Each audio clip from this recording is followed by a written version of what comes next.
I'm on a baseball team. I'm busy as hell.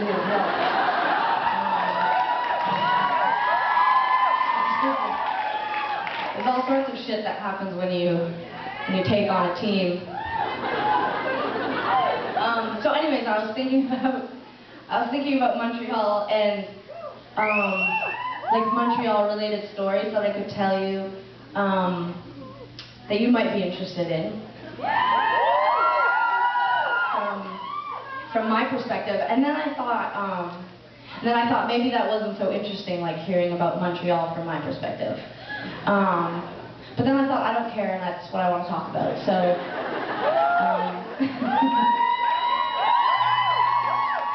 so I thought I would tell you this story that we've actually told before, which we generally don't like to repeat stories because we figure there's so many stories that we have that if we start repeating them, well, by the time we get to the end of our lives, there will be all these leftover stories, and it'll feel sad that we hadn't got to tell all of them. So I try to only tell one story one time. I try to tell each story one time, so that I have lots of room for all the new stories.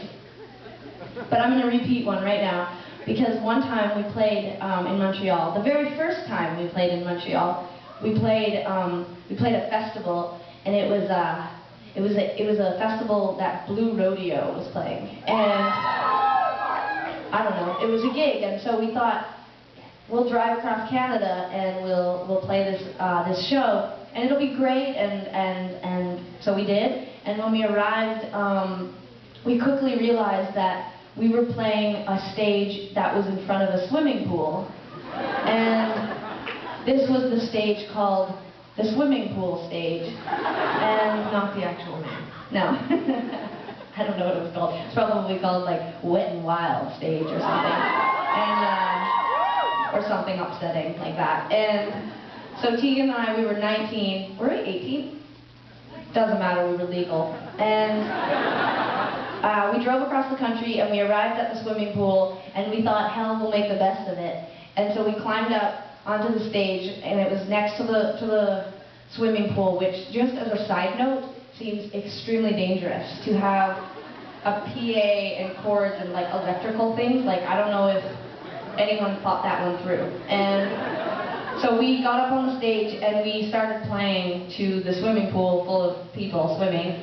And at one point, I sort of looked at Tegan and I said, I don't even know if I said it off the microphone. I probably just said it in the microphone.